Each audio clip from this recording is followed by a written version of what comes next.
Hello students, this is our fifth lecture. Up to now I have conducted 4 lectures. 4 lecture में લીધા છે અત્યાર સુધી. First lecture was conducted live on Google Meet. Google Meet પર first lecture જેમાં મેં syllabus explain કર્યો હતો એ first lecture હતો. Second lecture The Happy Prince no explanation no video જે મેં YouTube પર upload કર્યો છે. And third and fourth lecture ત્રીજો લેક્ચર હતો હોર્સમેન ઇન ધ સ્કાયની સમરીનો ફર્સ્ટ પાર્ટ અને બીજો લેક્ચર છે ચોથો લેક્ચર હતો હોર્સમેન ઇન ધ સ્કાયનો second part. Horseman in the Sky સ્ટોરીને મેં 3 પાર્ટમાં ડિવાઈડ કરીને સમજાવવાની છું. તેમાંથી 2 પાર્ટ મેં ઓલરેડી સમજાવી દીધા છે ત્રીજા અને ચોથા લેક્ચરમાં. Okay, now this is fifth lecture. અત્યાર સુધી આપણા જેટલા લેક્ચર લેવાયા છે એમાંથી આ 5મા નંબરનો લેક્ચર છે અને હોર્સમેન ઇન ધ સ્કાયનો 3જા નંબરનો lecture which is the last lecture of the story. Then we will move on to the next topic. Okay, up to now આપણે ઓથર વિશે શોર્ટ સ્ટોરી રાઇટર જે છે એમ્બ્રોસ બિયર્સ એના વિશે જાણ્યું. Then characters Carter Druse, civil war, American civil વોરના બેકડ્રોપમાં આ સ્ટોરી સેટ કરેલી છે એ જોયું.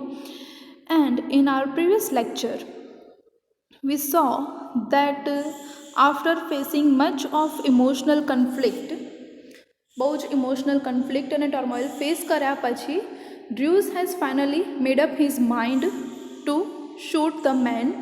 મતલબ કે ઘણો બધો ઇમોશનલ ટર્મોઇલ, ઘણા બધો ઇમોશનલ કન્ફ્લિક્ટ ફેસ કર્યા પછી ફાઇનલી ડ્ર્યુઝ ડિસાઇડ્સ ટુ ફાયર. પહેલાં એ વિચારે છે કે હું ઘોડેસવારની ઉપર નિશાનો તાકું, પણ એના પછી એનું માઇન્ડ ચેન્જ કરીને ઘોડાને ફાયર કરવાનો વિચારે છે. And finally he fires the horse. Okay, so in our previous lecture we saw that Drews has finally decided his target. એનો ટાર્ગેટ કોણ હશે એ એણે ડિસાઇડ કરી લીધું છે. એની ગોળી કોને વાગશે તો એ હોર્સને ફાયર કરવાનો છે એવું એણે વિચારી લીધું છે. He shoots the horse on which the man has been riding. હોર્સમેન, માણસ જે ઘોડા પર સવારી કરી રહ્યો હતો એ ઘોડાને ફાયર કરવાનો છે. Just before pressing the trigger he utters the words peace be still. Just એની એક જ સેકન્ડ પહેલાં એ જ્યારે ફાયર કરે, ટ્રિગર દબાવે રાઇફલનું, એના પહેલાં એ કયા વર્ડ્સ બોલે છે? Peace be still. With this, આ શબ્દનો મિનિંગ શું થાય છે? રફલી એને ટ્રાન્સલેટ કરીએ તો શાંત થાવ, એના જેવો એનો મિનિંગ થાય છે. એન્ડ વિથ ધીસ, આની સાથે જ એની અંદર જે ઇમોશનલ ટર્મોઇલ, જે ભાવનાઓનું એક તોફાન ઉઠ્યું હોય છે એની અંદર, જેના લીધે ઇઝીલી એનું ટાર્ગેટ નથી ડિસાઇડ કરી શકતો અને એના દુશ્મનને મારી નથી શકતો, એ તોફાન શાંત થાય છે અને ફાઇનલી એનું ડિસિઝન એકદમ ક્લિયર થઈ જાય છે. હવે જ્યારે આ વર્ડ્સ કહે છે તે વખતે ત્યાં જે સિચ્યુએશન હોય છે એ પણ શાંત થઈ જાય છે. એની અંદર જે ભાવનાઓના આવેગમાં આવી ગયો હોય છે એ પણ શાંત થાય છે અને ત્યાંની સિચ્યુએશન પણ સમવોટ પીસફુલ હોય છે જ્યારે ફાયર કરે છે ત્યારે. And the words also have biblical reference. મેં લાસ્ટ લેક્ચરમાં પણ કીધું હતું કે પીસ બી સ્ટીલ, આ વર્ડ્સને, આ જે કમાન્ડ છે યા ઇમ્પેરેટિવ છે એનું બિબ્લિકલ રેફરન્સ પણ છે. The words also have biblical reference. Drews brings in religion and Bible at a very crucial moment in the story. જ્યારે સ્ટોરીમાં બહુ જ અગત્યનો મહત્ત્વનું એક્શન થઈ રહી છે એ વખતે બહુ જ ક્રુશિયલ મોમેન્ટમાં ડ્ર્યુઝ બાઇબલ અને રિલિજનને વચ્ચે લઈ આવે છે. એ ટોપિક અહીંયા ઉઠે છે. By uttering these words, Drews imposes order on his reluctant body which was not ready to fire and kill the horseman. અને આ શબ્દો કહીને ડ્ર્યુઝ શું કરે છે? એની અંદરનું જે તોફાન હોય છે એને પણ શાંત કરવાની કોશિશ કરે છે અને એની જે બોડી જે ફાયર કરવા માટે રેડી નથી, રિલક્ટન્ટ હતી, માનતી નથી, એને પણ એ કન્વિન્સ કરે છે એન્ડ એનું માઇન્ડ સેટઅપ કરે છે, એનું ક્લિયર કરે છે. આ એક્ઝેક્ટલી બાઇબલમાં કેવી રીતે આવે છે so in the book of Mark, બાઇબલની ડિફરન્ટ બુક્સ છે, તો એમાં બુક ઓફ માર્કમાં ચેપ્ટર નંબર 4માં 39th વર્સિસ છે, જેમાં આ એક્ઝેક્ટ વર્ડ્સ આવે છે. This imperative is a quotation of Jesus's command in the Bible at book of Mark in the 4th chapter and verses 39, જેમાં જીસસ ક્રાઇસ્ટ આ words કેમ કહે છે? To calm a storm on the sea of Galilee so that he and his disciple could walk on the water. અને Jesus Christ આ શબ્દો કેમ કહે છે? બુક ઓફ માર્ક છે એના 4th ચેપ્ટરમાં 39th લાઇન આ છે, 39th વર્સિસ છે, યા સુરા છે. અને જીસસ ક્રાઇસ્ટ આ લાઇન એટલા માટે કહે છે કે જ્યારે એ પૃથ્વી પર હોય છે અને દરિયામાં સી ઓફ ગેલિલીનો જે દરિયો છે એમાં તૂફાન ઉઠી રહ્યું છે, અને એના લીધે એના ભક્તો જીસસ ક્રાઇસ્ટના માણસો એ ડિસાઇપલ્સ એ સી પાર કરી નથી શકતા, દરિયો પાર નથી કરી શકતા. એટલા માટે એ દરિયાને શાંત કરવા માટે, દરિયાની અંદર જે મોજા ઉછળી રહ્યા છે, દરિયાની અંદર જે તૂફાન આવ્યું છે એને શાંત કરવા માટે જીસસ ક્રાઇસ્ટ આ કમાન્ડ આપે છે. અને એની સાથે જ દરિયાની અંદર જે તૂફાન હોય છે એ શાંત થઈ જાય છે, જેની પર ચાલીને એમના ભક્તો એને પાર કરે છે. તો સિમિલર ટુ ધીસ ડ્રુઝની પણ કન્ડિશન છે. ડ્રુઝની અંદર પણ એક ભાવનાઓનું તૂફાન, ભાવનાઓના આવેગમાં આવીને બહુ જ અશાંત થઈ ગયો છે અને ડિસાઇડ નથી કરી શકતો એની ડ્યુટી, એને ફેમિલિયર ડ્યુટી નિભાવવી જોઈએ કે પછી એના એઝ અ સોલ્જરની ડ્યુટી નિભાવવી જોઈએ, એ ડિસાઇડ નથી કરી શકતો અને એ તૂફાનમાં વીંટળાઈ રહ્યો છે. એટલા માટે એને પણ શાંત કરવા માટે એ આ શબ્દ બોલે છે. So this is the contextual meaning of these words, peace be still. Peace be still આ શબ્દ, આ સેન્ટેન્સનું આપણે સ્ટોરીના કન્ટેક્સ્ટમાં પણ જોયું અને બાઇબલ સાથે કેવી રીતે રિલેટ કરે છે એ પણ આપણે જોયું. આફ્ટર ધીસ વોટ હેપન્સ, જ્યારે એ ઘોડાને ફાયર કરે છે, ઘોડાને ગોળી મારે છે, એને ગોળીથી વીંધી નાખે છે, એ વખતે જ્યારે ઘોડો અને ઘોડેસવાર મીન્સ ઘોડાની ઉપર જેનો માણસ બેઠો છે બંને નીચે પડતા હોય છે, એ વખતે એક ફેડરલ ફોર્સનો મીન્સ ડ્રુઝની જ ટીમનો એક માણસ હોય છે ત્યાં વિચરી રહ્યો હોય છે, ત્યાં ફરી રહ્યો હોય છે, અને એની નજર ઘોડા ઉપરથી પડી રહ્યા જે માણસ ટેકરી પરથી જે ઘોડેસવાર અને ઘોડો પડી રહ્યા છે એની એ જુએ છે.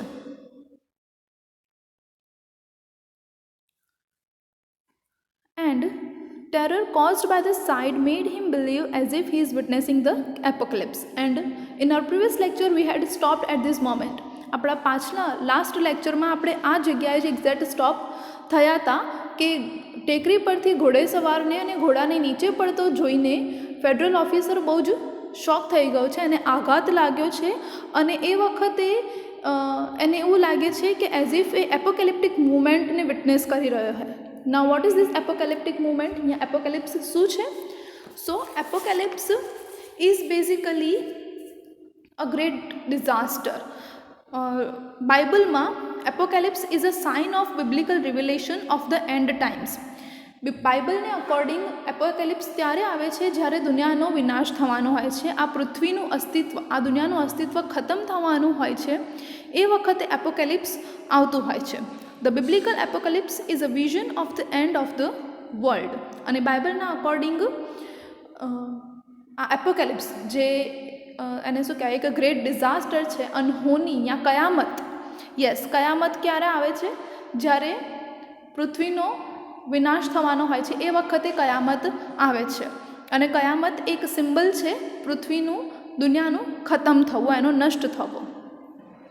અને એની જ સાથે જ્યારે દુનિયાનો સર્વનાશ થવાનો હોય છે એ વખતે જીસસ ક્રાઇસ્ટ ફરીથી જન્મ લે છે અને એના માણસોને, એના લોકો છે જે સારા લોકો છે એમને બચાવી લે છે. સો આ બંને મુવમેન્ટ્સ એક સાથે આવે છે અને જે ફેડરલ ઓફિસર છે જે આ ઘોડા પરથી ઘોડસવાર અને ઘોડો બંને નીચે પડી રહ્યો છે ટેકરી પરથી, એ જોઈને એવું લાગે છે કે એપોકેલિપ્ટિક મૂવમેન્ટ ફેસ કરી રહ્યો હોય, વિટનેસ કરી રહ્યો હોય. મતલબ શું કે એ હવામાં જે રીતે નીચે ઉતરી રહ્યા હોય છે, હવામાં તરી રહ્યા હોય છે, એના પરથી એને એવું લાગે છે કે એઝ ઇફ આકાશમાંથી જીસસ ક્રાઇસ્ટનું અવતરણ થઈ રહ્યું છે અને એ પૃથ્વી પર અવતાર લઈ રહ્યા છે. એટલે આના બે મિનિંગ થઈ શકે છે કે યુદ્ધ છે, અત્યારે યુદ્ધની પરિસ્થિતિ,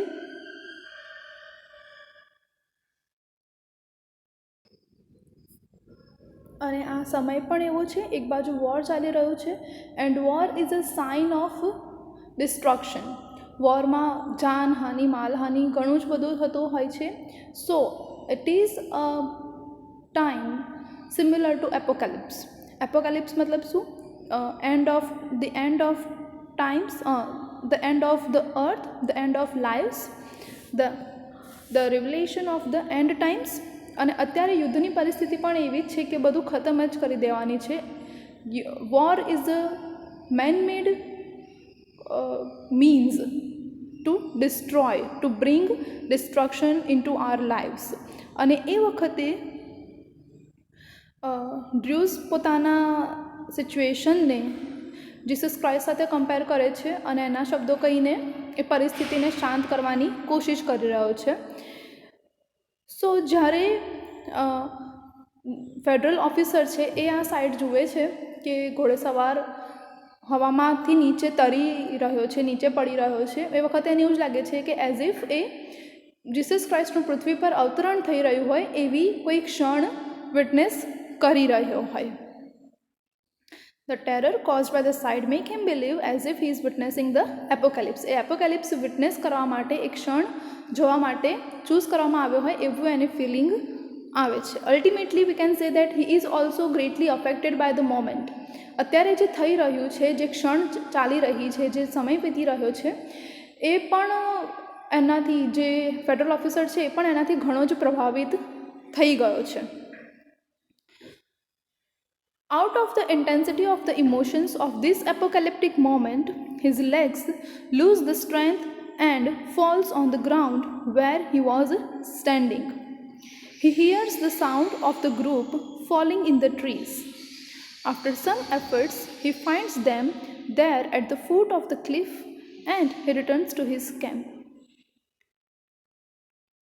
He doesn't tell anybody of what he had witnessed. હવે આ એણે જે વિટનેસ કર્યું છે એ એના માટે એટલું બધું ઇમોશનલ છે, એને ઇઝીલી હેન્ડલ નથી કરી શકતો, એ બિલીવ નથી કરી શકતો આવી એપોકેલિપ્ટિક ક્ષણને. અને એટલું બધું એની પર અસર થાય છે એનો કે એની સ્ટ્રેન્થ એ બિલકુલ વીક ફીલ કરે છે અને ત્યાંનો ત્યાં જ ઢળી પડે છે, ત્યાંનો ત્યાં જ પડી જાય છે. જ્યાં ઊભો હોય છે એઝ ઇફ એના લેગ્સમાંથી બધી સ્ટ્રેન્થ જતી રહી હોય એવી રીતે ત્યાં પડી જાય છે એ જગ્યાએ જ. અને એની સાથે થોડીક જ ક્ષણો પછી એને અવાજ આવે છે કે ટેકરી પરથી પેલો ઘોડેસવાર અને ઘોડો નીચે જંગલમાં પડ્યા છે અને ઝાડી ઝાંખરા હોય, ઝાડ હોય, ત્યાં કોઈ વસ્તુ ઉપરથી નીચે પડે તો જે પ્રકારનો અવાજ આવતો હોય છે એને એવો અવાજ સંભળાય છે. હી હિયર્સ ધ વોઇસ, એવો સાઉન્ડ સાંભળે. He hears the sound of falling something into the trees. ઝાડમાં કંઈક પડી રહ્યું હોય એવું એને અવાજ આવે છે. એન્ડ એ અવાજ સાંભળ્યા પછી ત્યાંથી ઊભો થઈને ડરીને એ જુએ છે કે એને નીચે કંઈ દેખાય છે કે નહીં. અને આફ્ટર મચ એફર્ટ્સ, થોડુંક પ્રયાસ કર્યા પછી he could see the horseman and the horse laying into that cliff, into that trees. એ જગ્યા હોય છે ત્યાં એ પડેલો જુએ છે. ટેકરી પરથી નીચે જે જગ્યાએ પડ્યા હોય છે ત્યાં જઈને જોવાની કોશિશ કરે છે કે સપોઝ એ લોકો ત્યાં છે કે નહીં, એ ચેક કરે છે. અને ફાઇનલી થોડી જ વારમાં એ લોકો એને ત્યાં પડેલા દેખાય છે. અને એવો જેવો ડરેલી પરિસ્થિતિમાં એને વિશ્વાસ ના થતો હોય એવી જ બહુ જ ગંભીર રીતે ત્યાંથી એ જગ્યા છોડીને જતો રહે છે અને ફટાફટ એના કેમ્પમાં પાછો જતો રહે છે. ત્યાં જઈને એ કોઈને કશું કહેતો નથી. Even if one of the officers ask him what happen to him, what has happen to him, so it doesn't tell anybody. બસ એ એવું કહે છે કે મેં કંઈક પડતા જોયું અને ત્યાં ટેકરીથી આગળ કોઈ રસ્તો છે નહીં. એ જે ટેકરી છે, ક્લિફ છે, એનાથી આગળ કોઈ રસ્તો છે નહીં. અને એ પેલો બીજો ઓફિસર હોય છે એ પણ એટલો શાતિર હોય છે, એ સમજદાર હોય છે અને એ પણ આ વાતને વધારે લાંબી નથી જવા દેતો અને થોડામાં જ સમજી જાય છે. વેરેઝ આ ફેડરલ ઓફિસર પણ એટલું ડિટેલમાં કંઈ જ કહેતો નથી કે એણે શું જોયું અને ત્યાં શું થયું. It had passed hardly 10 minutes when a federal sergeant approached Drews and inquired him if he had fired. To this, he doesn't reply in much details and simply affirms him. Then, after the order from the sergeant, he reveals the truth, saying that he had fired the horse on which was riding his father. Now, as a reader, this is the apocalyptic moment for us. As a reader, and as I had also read the story before teaching you, this was the apocalyptic moment for me as well. As a reader પણ આપણા માટે apocalyptic moment જ છે to learn કે એક સૈનિક છે એણે પોતાના પિતાને જ મારી નાખ્યો. Therefore, he was facing that much emotional conflict while deciding the target. The sergeant is shocked upon learning the truth, and the story ends with his remarks, "Good God." Okay, so hardly 10 minutes passed થયા હતા. Hardly 10 minutes had passed when a federal sergeant approached Drews. 10 જ minute થયા હતા હજી તો, અને એટલામાં એક ફેડરલ સર્જન્ટ છે એનો સિનિયર એ ત્યાં આવે છે ડ્ર્યુઝની પાસે અને એને પૂછે છે કે તે ગોળી ચલાવી, તે કોઈને માર્યું? તો ડ્ર્યુઝ સિમ્પલી એની સાથે અગ્રી થાય છે કે હા, મેં જ ગોળી ચલાવી હતી, બંદૂકની ગોળી મારી રાઇફલમાંથી જ છૂટી હતી, અને એને વધારે ડિટેલમાં કંઈ જ કહેતું નથી. He doesn't tell him anything into great details. What even great details પણ કેમ? He doesn't even tell him that he had killed someone. He just says, જેટલું એને પૂછે છે એટલો જ ક્વેશ્ચનનો આન્સર આપે છે અને એટલું જ કહે છે કે હા, ગોળી મેં ચલાવી હતી. ઇવન એ પણ નથી કહેતો કે મેં કોઈને માર્યા છે યા મારી ગોળીથી કોઈ મર્યું છે. Nothing at all. બસ એ અગ્રી કરે છે કે હા, મારી બંદૂકમાંથી ગોળી ચાલી છે. Then after receiving the order from the sergeant, અને એના પછી એ જે સર્જન્ટ છે એને કહે છે કે I order you to reveal the truth, to tell me if there was someone on the horse. એ એને કહે છે, સખ્તાઈથી કહે છે કે હું તારો સિનિયર છું અને હું તને ઓર્ડર આપું છું કે પ્લીઝ ટેલ મી કે બીજું કોઈ હતું ત્યાં જેને તે માર્યો એ. યા તો એના પછી એ ડ્ર્યુસ કહે છે કે હા, ત્યાં એક ઘોડો હતો, મેં એને ફાયર કર્યું. એન્ડ દેન અગેન પછી એને પૂછે છે તો એ કહે છે કે હા. એના પછી એ પૂછે છે કે કોઈ બેઠું હતું ઘોડા પર? Was there anyone on the horse? Was anybody riding the horse? So he says yes, my father was riding that horse. Let me read it out from the textbook itself. હું ટેક્સ્ટબુકમાંથી, સ્ટોરીમાંથી જ આ લાઇન્સ રીડ કરવા જઈ રહી છું. Please be attentive.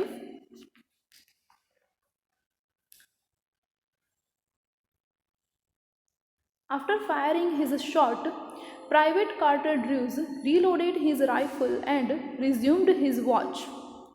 10 minutes had hardly passed when a federal sergeant crept cautiously to him on hands and knees. એના ઘૂંટણ અને હાથના સહારે, મતલબ કે સરકી સરકીને એ એની પાસે આવે છે. જે રીતે યુદ્ધમાં સૈનિકો હોય એ ક્યાંક છુપાઈને બેઠા હોય તો કેવી રીતે એમના ઘૂંટણ અને કોણીના સહારે સરકી સરકીને ઘૂંટણિયા ભરીને આગળ આવતા હોય છે, એવી રીતે એ એની પાસે આવે છે. Drews neither turned his head nor looked at him, but lay without motion or sign of recognition. અને સચ પણ મૂવમેન્ટ કરતો નથી, ઇવન પાછળ ફરીને જોતો પણ નથી કે કોણ આવ્યું છે. And lay without motion or sign of recognition, as if એને કંઈ ખબર જ ના હોય એવી રીતે મોશનલેસ સિચ્યુએશનમાં એ ત્યાં એની પોઝિશન પર એવો ને એવો જ બેઠો છે.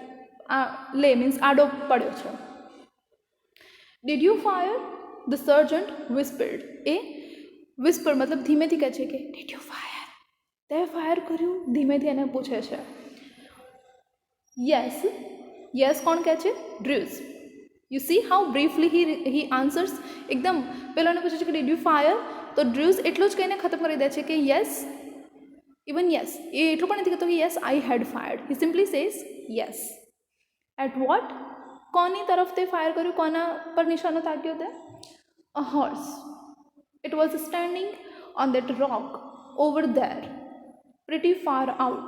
ત્યાં દૂર જગ્યાએ એક ઘોડો ઊભો હતો ટેકરી પર અને મેં એને વીંધ્યો, મારી બંદૂકની ગોળી એને વાગી, મેં એને ફાયર કર્યો. You see it is no longer there, it went over the cliff. Now you see, હવે એ ત્યાં નથી, જોયું એ ત્યાં નથી અને નીચે ખીણમાં ટેકરી પરથી નીચે પડી ગયો. The man's face was white, but he showed no other sign of emotion. White એટલે કે કોમ્પ્લેક્શન નહીં, એની સ્કિનનો કોમ્પ્લેક્શન વ્હાઇટ હતો એવા સેન્સમાં નથી અહીંયા, પણ ફિક્કો પડી ગયો હતો એનો ચહેરો આ જાણીને કે ડ્રુઝે કોઈકને મારી નાખ્યું છે. પણ એ બીજું કોઈ ઇમોશનલ સાઇન યા જેસ્ચર એના ફેસ પર યા કોઈ પણ રીતે બતાવતો નથી. He is Bing very firm on emotional side. Having answered, he turned away his face and said no more. અને આટલું જવાબ આપ્યા પછી કે હા ત્યાં ઘોડો હતો અને મેં એને મારી નાખ્યો છે એવું કરીને એ એનો ચહેરો ફેરવી દે છે અને બીજું કંઈ કહેતો નથી. The sergeant did not understand, and sergeant ત્યાં સુધી ખબર નથી પડી રહી કે ડ્રુઝ એક્ઝેક્ટલી શું કહી રહ્યો છે. What exactly is he saying? What exactly does he mean? Look here, Druse, he said. Sergeant એને કહે છે કે ડ્રુઝ આ બાજુ જો. After a moment's silence, it is no use making a mystery. I order you to report. Was there anybody on the horse? કહે છે કે આવી રીતે મિસ્ટીરિયસ વેમાં વાત કરીને કોઈ મતલબ છે નહીં. There is no use of creating mystery. Please આટલી બધી પહેલી ના બજાવીશ, આવું મિસ્ટીરિયસ થવાની કંઈ જરૂર નથી. સીધી રીતે મને કહે કે ત્યાં કોણ હતું. હું તને ઓર્ડર આપું છું કે તું મને રિપોર્ટ કર. રિપોર્ટ કર મતલબ give me the details of the horse you fired. તે કોને મારી નાખ્યો, ઘોડા પર કોઈ હતું કે નહોતું, એ બધું જ તું મને સીધા સચોટ શબ્દોમાં કહે. યસ, ડ્રુઝ ફરી એવું જ કહે છે કે હા કોઈ હતું ઘોડા પર, પણ કોણ? હુ? સર્જન્ટ એને પૂછે છે હુ? My father.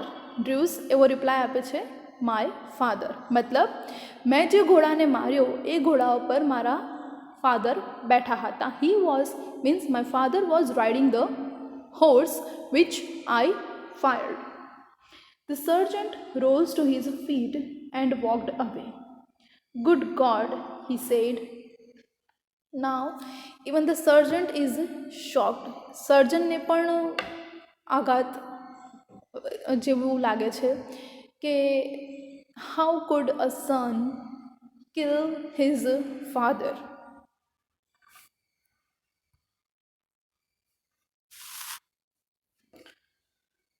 The emotional hesitation faced by the characters of the story reflect the writer's first-hand experience of the war. And yes, story good God આ શબ્દોની સાથે જ સ્ટોરીનો અંત આવે છે. And the explanation of the feelings અને એના પછી શું થાય છે એને કેવી રીતે સમજવું એ બધું જ રીડર પર છોડી દે છે writer. It is up to અસ કે આના પછીની સિચ્યુએશનને આના પછી આને કેવી રીતે સમજવું અને શું કરવું આનું, that is left totally on us. એ આપણી પર ડિપેન્ડ છે કે આપણે હવે આને કેવી રીતે સમજવાનું છે, આને કેવી રીતે લેવાનું છે. And just as the story ends, જે રીતે સ્ટોરીનો અંત આવે છે આ શબ્દોની સાથે ગુડ ગોડ, માય ફાધર, મેં ઘોડાને મારી નાખ્યો, પછી એ પૂછે છે કે કોણ હતું, તો એ કહે છે કે માય ફાધર. જ્યારે આ મોમેન્ટ આવે છે whenever you are reading the story for the first time, તો તમને શરૂઆતમાં નથી ખબર, આપણે પણ એટલા મિસ્ટીરિયસ હોય છે ને આપણને શરૂઆતમાં નથી ખબર પડતી કે એક્ઝેક્ટલી ઘોડા પર કોણ છે અને એને મારવામાં એટલો બધો ઇમોશનલ ટર્મોઇલ, આટલું બધું કન્ફ્લિક્ટ કેમ એ ફેસ કરી રહ્યો છે અને આટલું બધું હેઝિટેશન કેમ થાય છે એના એનિમીને મારવામાં. ઇવન એવું કેમ કહે છે કે યુદ્ધમાં કોઈ એનિમીને મારવું આટલું મુશ્કેલ હોઈ શકે છે, આટલું ભયાનક હોઈ શકે છે, આ બધી પરિસ્થિતિ કેમ ફેસ કરી રહ્યો છે આપણને નથી ખબર પડતી. પણ જેવું આપણે રીડ કરીએ છીએ yes my father was riding the horse, એ વખતે we are brought into the flashback. જેવું આપણે રીડ કરીએ છીએ કે ડ્રુઝ કહે છે કે એ ઘોડા પર મારા પિતાજી, મારા ફાધર રાઇડ કરી રહ્યા હતા, ત્યારે ઓટોમેટિકલી આપણે ફરી પાછા પાસ્ટમાં જઈએ છીએ અને એ જે ઇમોશનલ કન્ફ્લિક્ટ હતો, એની જે ફિલિંગ્સ હતી, એનું જે હેઝિટેશન હતું, હું શું કરું શું ના કરું, કેવી રીતે મારી નાખું, દુશ્મનને કેવી રીતે મારવો અને કોઈને એના નોલેજ, એ વ્યક્તિ કોણ છે એ જાણીને એને મારવું અને દુશ્મન છે તેમ છતાં આપણે એને ઓળખીએ છીએ, એ બધું જાણીને એને મારી નાખવો, how to kill an enemy in the war, એ આટલું ડિફિકલ્ટ કેવી રીતે હોઈ શકે છે, આટલું ભયાનક કેવી રીતે હોઈ શકે છે, એ બધી ફિલિંગ્સ આપણને ફરીથી આવે છે. And again, we read the end of the story by keeping those things into our minds.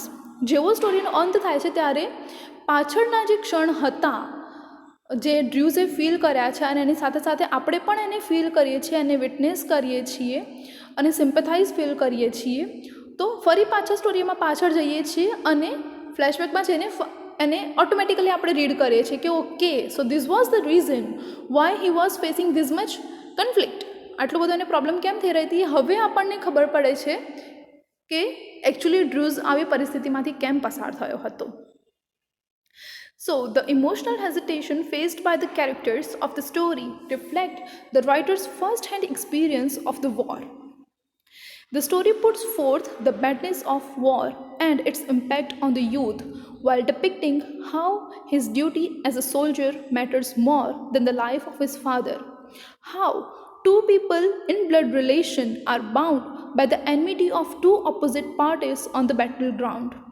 અને જેવી રીતે કાર્ટર ડ્રુઝ, દેન ફેડરલ ઓફિસર, દેન ફેડરલ સર્જન્ટ, આ ત્રણેય જે પરિસ્થિતિમાંથી પસાર થાય છે, જે intensity of the emotion, the intensity of the moment ને જે રીતે એ લોકો વિટનેસ કરે છે, ફીલ કરે છે, એમની પર ફિઝિકલી, સાયકોલોજીકલી, મેન્ટલી, ઇમોશનલી જે ઇમ્પેક્ટ થાય છે, જે અસર થાય છે એમની ઉપર, એ એવું ડિસ્ક્રિપ્શન છે કે એઝ ઇફ રાઇટર પોતે પોતાનો first hand experience, as if એણે પોતે વિટનેસ કર્યું હોય, પોતે એણે એક્સપિરિયન્સ કર્યો હોય, એ અહીંયા રજૂ કરી રહ્યો હોય.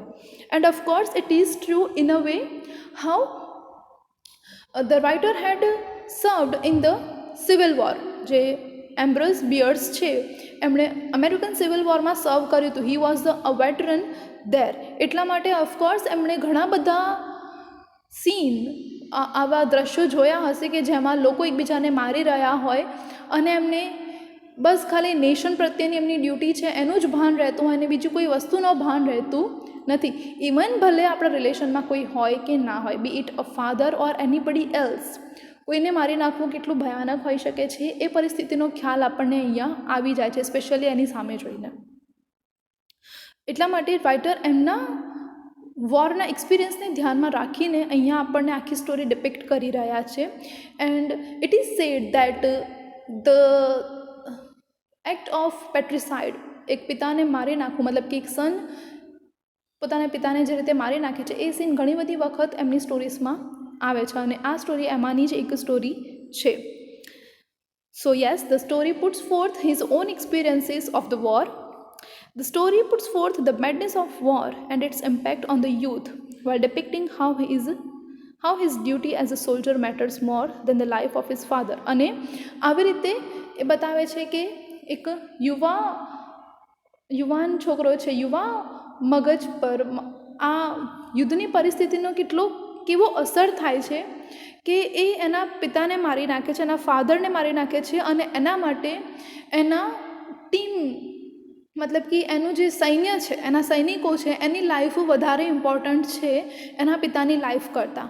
કેમ? બિકોઝ એના પિતા, એના ફાધર ઓપોઝિટ ટીમમાં છે, ઓપોઝિટ પાર્ટીમાં છે, એનિમી, દુશ્મન પાર્ટીમાં છે, દુશ્મનના સાથ આપી રહ્યા છે, તો એને મારવું મતલબ કે મારા સૈન્યને બચાવવું.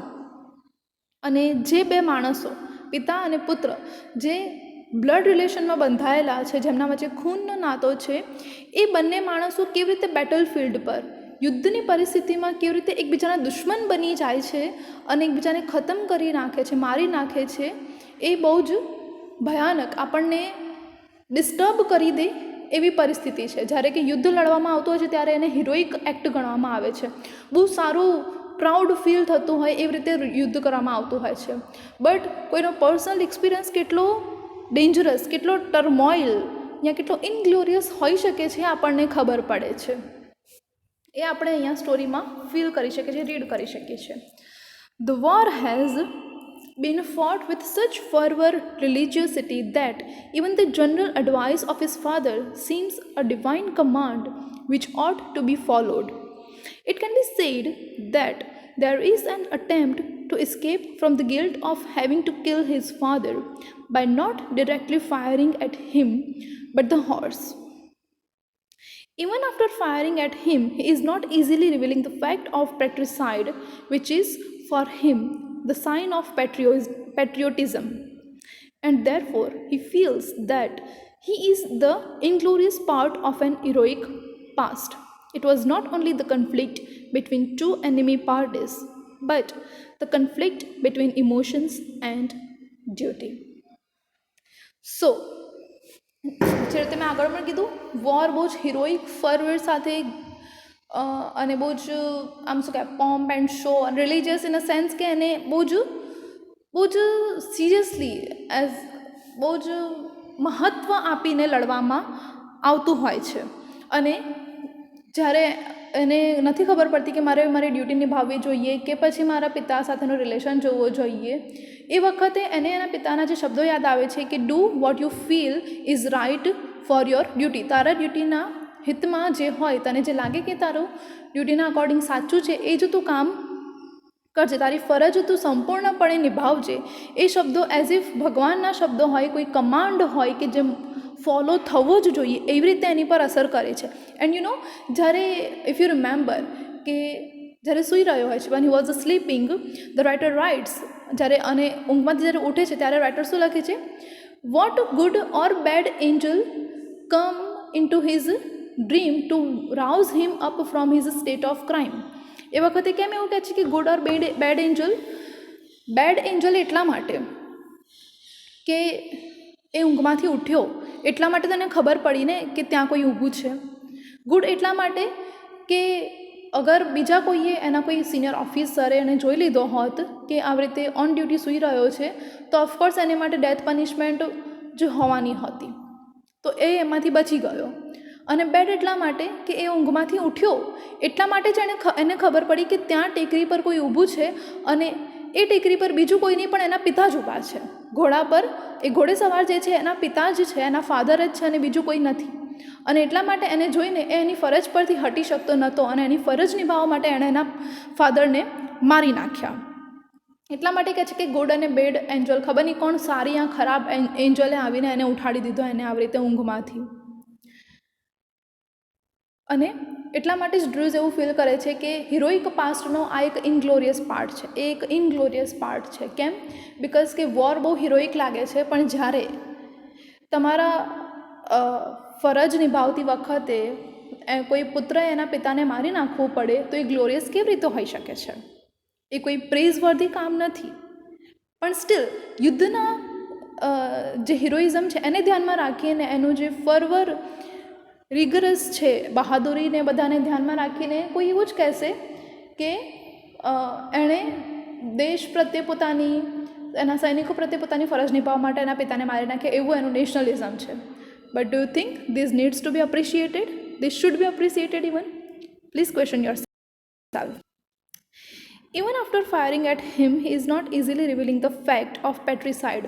અને એટલા માટે જ ભલે એ વખતે એનું ઇમોશનલ ટર્મોઇલ હતું, જે કન્ફ્લિક્ટ્સ હતા એ for the time being stop થઈ ગયા હતા, પણ ફાયર કર્યા પછી પણ એ એટલું ઇઝીલી, એટલું સીધી રીતે ડિરેક્ટલી કોઈને નથી કહેતો કે એણે શું કર્યું છે, એણે એના પિતાને માર્યા છે કે ઘોડા પર કે બેઠું, તો એનો જલ્દીથી એ જવાબ આપતો નથી જ્યાં સુધી કોઈ એની પાસેથી સીધી રીતે પૂછે નહીં, ડિરેક્ટલી એને પૂછે નહીં. સો એ ગિલ્ટને, એની ઉપર જે ગિલ્ટ, દોષની ભાવના છે, એમાંથી છટકવાની કોશિશ કરી રહ્યો હોય એવું લાગે છે. અને એણે જે પેટ્રિયસાઇડનું, એના પિતાને મારવાનું જે કૃત્ય કર્યું છે, જે કામ કર્યું છે, ક્રાઇમ કર્યો છે, એમાંથી એ ગિલ્ટમાંથી કેવી રીતે દૂર થવું એની કોશિશ કરી રહ્યો છે. અને એટલા માટે એને ઇનગ્લોરિયસ પાર્ટ ફીલ થાય છે હિરોઇક પાસ્ટનો. And this was not only the conflict between two enemy parties. અને થ્રુ આઉટ ધ સ્ટોરી જે કન્ફ્લિક્ટ આપણે ફેસ કરીએ છીએ એ જસ્ટ આ જે વોરની સ્થિતિ છે એ બસ ખાલી બે એનિમી પાર્ટીઝ વચ્ચે નથી, બે દુશ્મન વચ્ચે નથી, પણ ઇમોશન્સ અને ડ્યુટીની વચ્ચે પણ જે વોર થાય છે એ પણ છે.